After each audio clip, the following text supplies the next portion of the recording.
Salut à tous, la chaîne Techno vous fait découvrir maintenant peut-être le killer d'iPhone qu'on attend tous. Il s'agit du nouveau Motorola, le Motorola Milestone, avec la nouvelle version d'Android à l'intérieur, l'Android 2.0.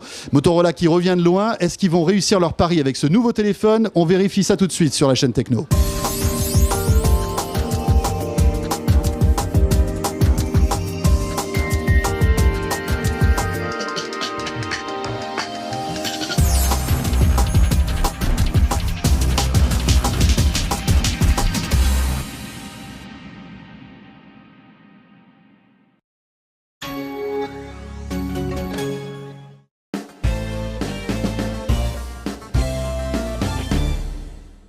Plus simple, plus intuitif, plus rapide avec le nouvel Android 2.0.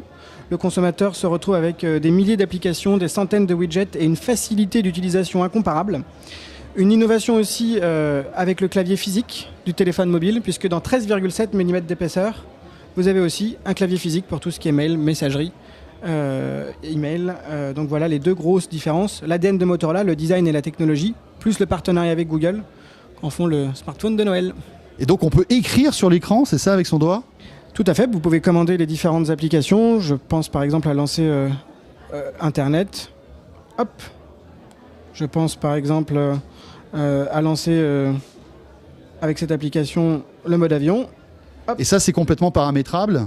Tout à fait, vous choisissez le signe qui correspond à l'application. Je peux lancer n'importe quelle application avec n'importe quel signe? Exactement celui qui vous convient. Alors pour entrer dans les détails, justement, qu'est-ce qu'elle apporte cette nouvelle version d'Android 2.0?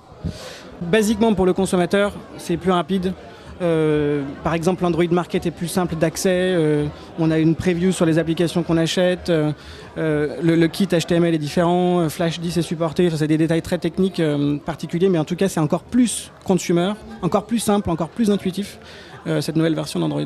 Et les spécificités techniques donc, de ce téléphone, j'imagine qu'il a les derniers raffinements technologiques d'aujourd'hui? Tout à fait. Parlons de l'écran, 3.7, capacitif, multi-touch, comme on dit, 5 mégapixels, le clavier physique, le Wi-Fi, la GPS, tout ce qu'un smartphone doit avoir aujourd'hui. Il y a un petit pad donc qui est à côté du clavier qui permet de remplacer une petite souris, c'est ça? Tout à fait, un pad directionnel au bas gauche-droite et une sélection de touches à l'entrée, en plus du clavier physique AZERTY. Alors Motorola a eu vraiment une mauvaise passe. Est-ce que c'est avec ce genre de produit justement que vous espérez repartir de plus belle? C'est clairement un axe stratégique de Motorola. Relancer la marque par le smartphone, devenir un des leaders de ce segment, c'est clairement notre objectif. Nous avions promis il y a un an que nous sorterions 2 produits sur Android avant Noël. Voici le second. L'année prochaine, on a une prévision de 10 produits sous Android adressant différents niveaux de prix, différentes fonctionnalités, différents form factors. C'est clairement l'objectif de Motorola d'être un des leaders de ce segment-là via Android. Clairement l'objectif. Plus de la moitié de nos produits seront sur Android l'année prochaine. Donc vous parlez de question de va-tout. Non, c'est pas une question de va-tout. C'est un petit peu un relancement, un renouveau pour Motorola après 2 années effectivement un petit peu difficiles. Ça veut dire qu'il n'y aura plus que des smartphones chez Motorola? Vous allez abandonner l'entrée de gamme et le moyen de gamme? Non. Non, pas du tout.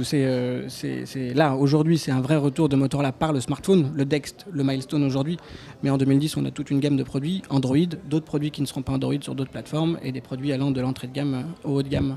Alors j'imagine que ce lancement pour vous est stratégique. Est-ce que c'est avec ce genre de téléphone que vous espérez piquer des parts de marché à l'iPhone d'Apple? Tout le monde a effectivement envie d'être très compétitif avec les meilleurs smartphones du marché. L'iPhone aujourd'hui est, je le pense vraiment, un des produits les meilleurs en termes d'utilisation consommateur, en termes d'expérience client. Aujourd'hui, après 2 ans, beaucoup de marques ont essayé. Je crois qu'on arrive avec une solution Android, l'héritage design et technologique de Motorola à atteindre, voire dépasser certaines fonctionnalités de ce smartphone de référence. Pourquoi est-ce qu'il a changé de nom en traversant l'Atlantique? Il s'appelle le Droid aux États-Unis et le Milestone en Europe. Il n'a pas changé de nom en traversant l'Atlantique puisqu'il s'appelle le Milestone au Canada. En fait, il s'appelle le Milestone partout dans le monde, sauf aux États-Unis. Partenariat avec Verizon, l'opérateur qui a référencé le produit. Une licence avec George Lucas pour l'appeler Droid. Et voilà, c'est phénomène particulier au marché américain, mais partout dans le monde, il s'appelle Milestone. Ce téléphone sera exclusif à un opérateur ou est-ce qu'il est destiné à être chez tout le monde? Non, c'est Rue du Commerce qui a l'avant-première. Rue du Commerce, c'est le site préféré high-tech des Français en 2009. Et il sera ouvert à tous les opérateurs sur leur site internet. Donc on pourra choisir son abonnement sur le site internet de Rue du Commerce avec le Milestone.